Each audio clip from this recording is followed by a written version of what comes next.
ৰাভাবিলাকে এই পূজাটো কিহৰ কাৰণে কৰে? বহুত মানুহ প্ৰশ্ন কৰে। গাহৰি বনাইছে, মজা মজা মজা মজা একদম বঢ়িয়া। বাইক উৎসৱৰ মাংস টেষ্টি, বহুত টেষ্টি।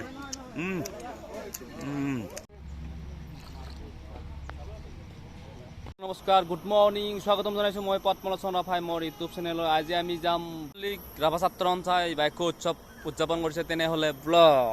হেল্ল' গাইজ, আমি ফাইনেলি বাইক উৎসৱত আহি পালোঁ। আপোনালোক দেখি আছে বাইক উৎসৱ উদযাপন দেখি আছে। এতিয়া মই ভিতৰলৈ গৈ আছোঁ, বৰ্তমান বাইক উৎসৱৰ ভিতৰলৈ।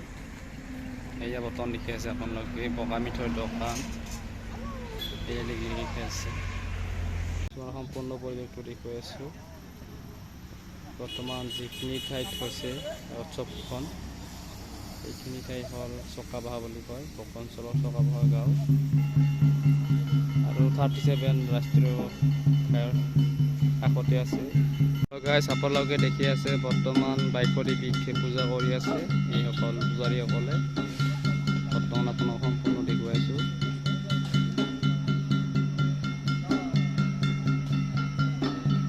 দেখি আছে বৰ্তমান বাইকৰি পূজা কৰি আছে। দেখি আছে বাইকৰি পূজা কৰি আছে।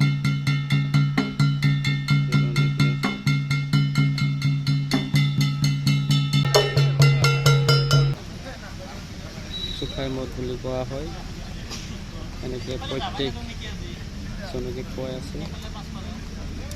এই ৰাভা জনজাতিৰ কিছুমান সংস্কৃতি। গাইজ আপোনালোকে দেখি আছে এনেদৰে ৰাভাসকলে ল'ৰা ছোৱালী লগ হৈ এনেকৈ পূজা পাতল কৰি আছে আৰু নেথাকাৰজনৰ ওচৰত এনেকৈ পূজা অৰ্চনা কৰি আছে আৰু এনেকৈ চুখাই মদ খুৱাই আছে। আপোনালোকক দেখুৱাই আছোঁ, সম্পূৰ্ণ চাই থাকিব আগলৈ।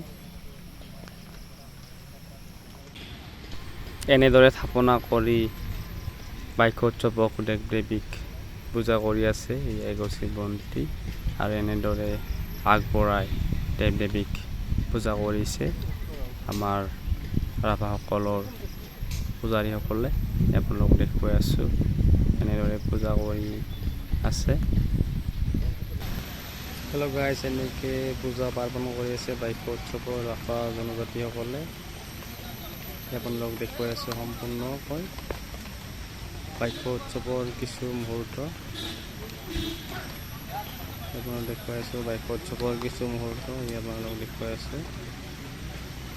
আপোনালোকে দেখি আছে বাইক উৎসৱৰ কিছু মুহূৰ্ত, আপোনালোকে জ্যেষ্ঠজনক সেৱা জনাই আছে।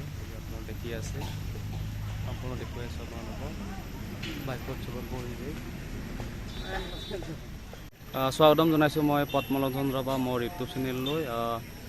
আপোনালোকে যে বাইক উৎসৱ যে প্ৰতি বছৰে কৰি আহিছে, কি কাৰণত কৰা হৈছে আপোনালোকে অকণমান কৈ দিব নেকি? আমি বছৰে আয়া বাইকতো নিশ্চয় পাতোঁ, কিন্তু আমাৰ জাতিৰ কি হ'ল এটা উৎসৱ, ডাঙৰ মহান উৎসৱ। আমি আয়া বাইক নিশ্চয় পাতোঁ, কিন্তু আয়া বাইক আমি খেতিৰ কাৰণেও থাকে, হয়তো ৰোগ বেমাৰ আজাৰ অকণমান বেছি সেইটোক আমি আৰাধনা কৰোঁ। খেতিৰ কাৰণত তাৰমানে পোক পতংগ যাতে আহিব নোৱাৰে সেইটো কাৰণেও আমি কৰোঁ। যিকোনো খেতি নহওক আৰু যিকোনো কামত নহওক, হয়তো ল'ৰা ছোৱালী হয়তো শিক্ষা দীক্ষাৰ কাৰণত যাতে ভাল হৈ যায়, যাতে আমাৰ যেতিয়া নেকি ঘৰ বাৰী যাতে ভাল থাকে, ঘৰত যাতে অসুখ বিসুখ যাতে নহয়, ইয়াৰ কাৰণে আমি সেইগিলা আয়া বাইক আমি পৰম্পৰাৰ পৰা আমাৰ আটা পিতাৰ থকাৰ পৰা সেইটো কৰি আহিছে। আৰু আজিলৈ মোৰ 17 বছৰ হ'ল এই ৰানিং চলি আছে বৰ্তমান আয়া বাইকৰ পূজাৰী হৈ।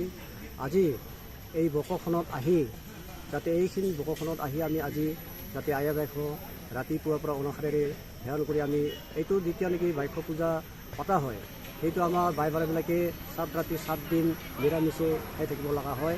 যেতিয়া বাইকো হ'ব তেতিয়াহে আমাৰ নিশ্চয় যিকোনো খাব লগা বস্তু সেইটো খাব পাৰিব। কিন্তু যেতিয়া নেকি বাইকখন নজা পৰ্যন্ত আমাৰ যিটো পালন কৰা, যিটো গাঁওখনত যেতিয়া বাইক পাতে, সেই বাইক পতাৰ সময়ত যিটো নহ'ব সেইখিনি লৈ আমি নিশ্চয় উপবাসে থাকিব লাগিব, হয়তো নিৰামিষে থাকিব লাগিব।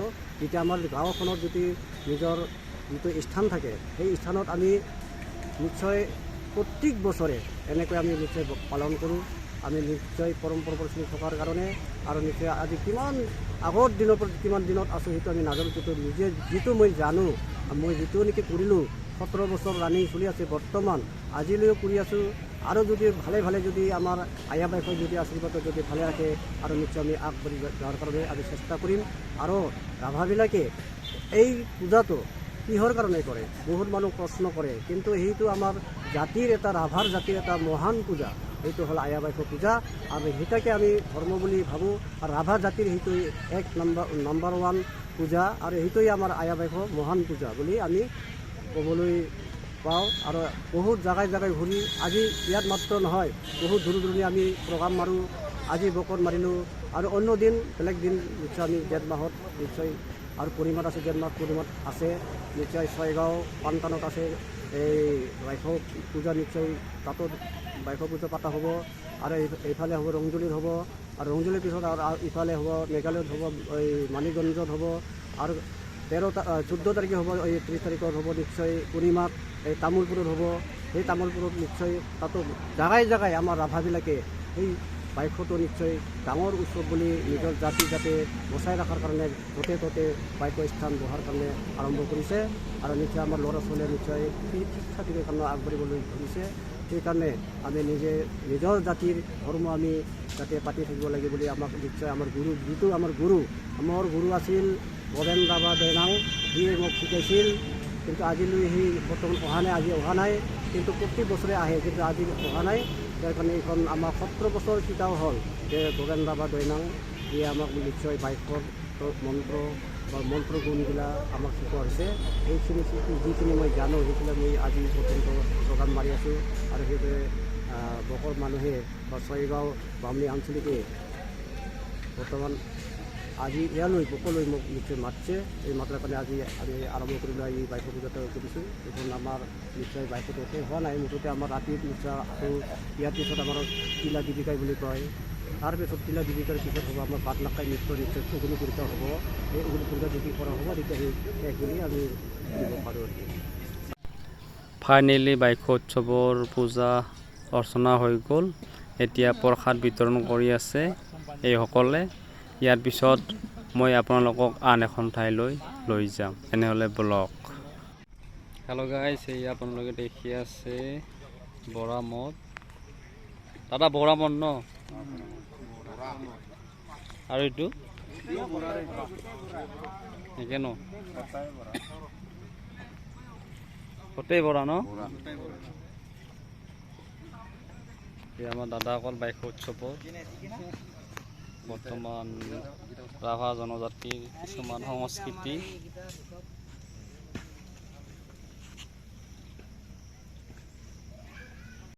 দাদাসকলে বৰ্তমান ৰন্ধা বঢ়াত ব্যস্ত আছে। আপোনালোক দেখুৱাই আছোঁ আৰু মাংস কাটি আছে।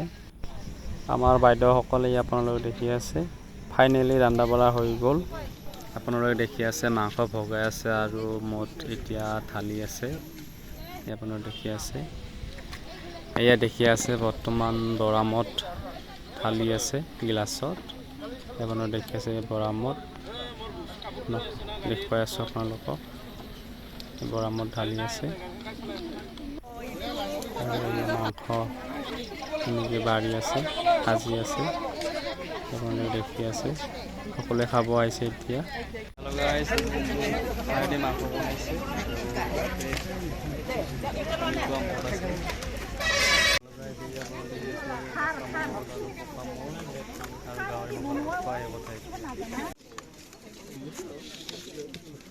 অনেক পাতি ললো। দিলীপ দা চিডনী হোটেলৰ মালিক। দিলীপ দা কি ক'ব? বাইদেউ ভাল হৈছে, খালোঁ ধুনীয়া, একদম ভাল লাগিছে, ভাল লাগিছে। আৰু গাহৰি বনাইছে, গাহৰিখিনিও খালোঁ, ভাল লাগিল। সুন্দৰ হৈছে পূজাটো আৰু আহি ভাল লাগিল।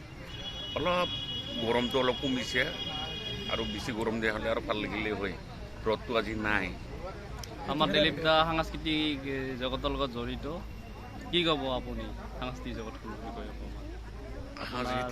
গীতে গীত বৰ্তমান ওলাই গৈছে এতিয়া দলমণি ৰাভাৰ গীতটো খুব ভাল অভিনয় কৰিছে আপুনি।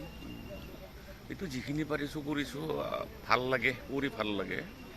মানুহক শুহাব পাৰিলে ভাল, মানুহক খুন্দাবই নোৱাৰি, হাঁহি থাকিব লাগে সদায়। কমেডি বিপুল দাৰ লগত বিপুলৰ লগত কৰিছিলোঁ, ভালে।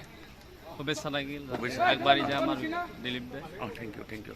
আৰু লগতে গাহৰি মাংস, এয়া দিলীপ দাই গাহৰি মাংস লৈ আহিছে। বঢ়িয়া হৈছে গাহৰিটো, বঢ়িয়া হৈছে গাহৰিটো। আৰু এইটো খালোঁ, গাহৰি বনাইছে। মজা একদম বঢ়িয়া।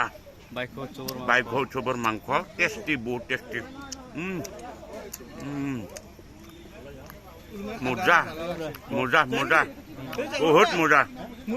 কিবা ক'ব আৰু? আমাৰ ইউটিউব চেনেল পদ্মলোচন ৰাভাৰ ছাবস্ক্ৰাইব কৰিব, চাব পদ্মলোচন ৰাভাৰ চেনেলটো। আপোনালোকে ছাবস্ক্ৰাইব কৰিব, লাইক কৰিব, সকলোবিলাকে আপোনালোকে চাব পাৰিব। আমাৰ যিখিনি বাইশ পূজাৰ, বাইশ উৎসৱৰ যিবিলাক পূজাৰ আমাৰ যিবিলাক আয়োজন, যিবিলাক ছিষ্টেমবিলাক আপোনালোকে বুজি পাব, চাব। ধন্যবাদ। Thank U. হেল্ল' গাইছ, মাংস খাব লৈছোঁ। এই আপোনাৰ দেখি আছে গাহৰি মাংস, মজা টেষ্টি। তই হাতত দি ল'বি হা, বেলেগত দি নলাবি।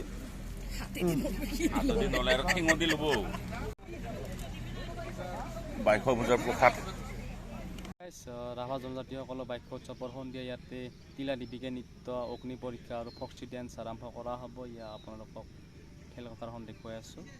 হেল্ল' গাইছ, সন্ধিয়া সময়ত তিলা দীপিকাই নৃত্য আৰু অগ্নি পৰীক্ষা আৰু ফস্কি নৃত্য ইয়াতে হ'ব। সন্ধিয়া আপোনালোকক দেখুৱাম।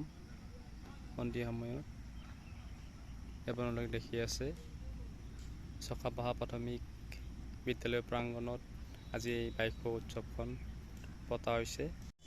হেল্ল' গাইছ, এতিয়া সন্ধিয়া হ'ল। এতিয়া খন্তেক পিছতে বাইশ উৎসৱৰ কাৰ্যসূচী আছে। তিলা দীপিকা নৃত্য, অগ্নি পৰীক্ষা আৰু ফক্সি ডেন্স, আৰু খন্তেক পিছতে এই তিনিওটা কাৰ্যসূচী আপোনালোকক দেখুৱাম। আৰু মই যিখিনি পাৰিছোঁ সেইখিনি চেষ্টা কৰিছোঁ আপোনালোকক দেখুৱাবলৈ, যাতে আগন্তুক দিনক আৰু মই ভালদৰে বাইশ উৎসৱখন ভালদৰে দেখুৱাব পাৰোঁ। আপোনালোকে আশীৰ্বাদ কৰিব আৰু যাতে পিছত এনেদৰে ভাল ভিডিঅ' বনাই যাব পাৰোঁ, তাৰে কামনা কৰিছোঁ। এয়া বৰ্তমান আৰম্ভ হৈছে ফক্সি ডেন্স, আপোনালোকে চাই দেখুৱাবলৈ। আৰু মোৰ কিছুমান ইয়াতে ভুল ত্ৰুটি হৈ যাব পাৰে, যাতে আপোনালোকে মোক ক্ষমা কৰিব, কিছুমান ভুল হৈ যাব পাৰে, তাৰে কামনা কৰিছোঁ।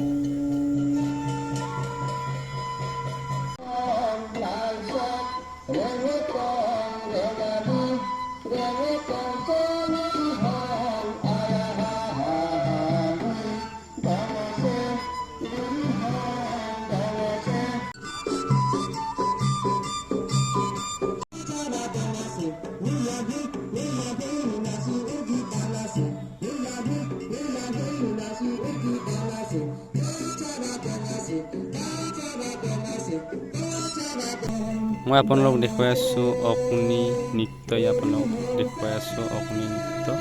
এয়া এনেকৈ জুইৰ ওপৰেৰে এনেকৈ পাৰ হৈছে, আপোনালোকক দেখুৱাই আছোঁ এইদৰে পাৰ হৈছে।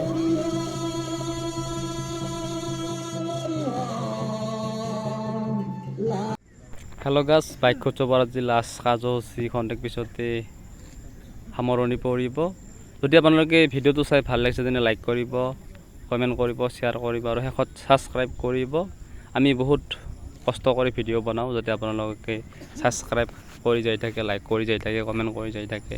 আৰু আপোনালোকে লাইক কৰিলেহে বা কমেণ্ট কৰিলে আমাৰ ভুল কি হৈছে, কি হোৱা নাই, তেতিয়াহে আমি বুজিব পাৰিম, যাতে আপোনালোকে এই ভুলখিনি যাতে দেখুৱাই দিয়ে।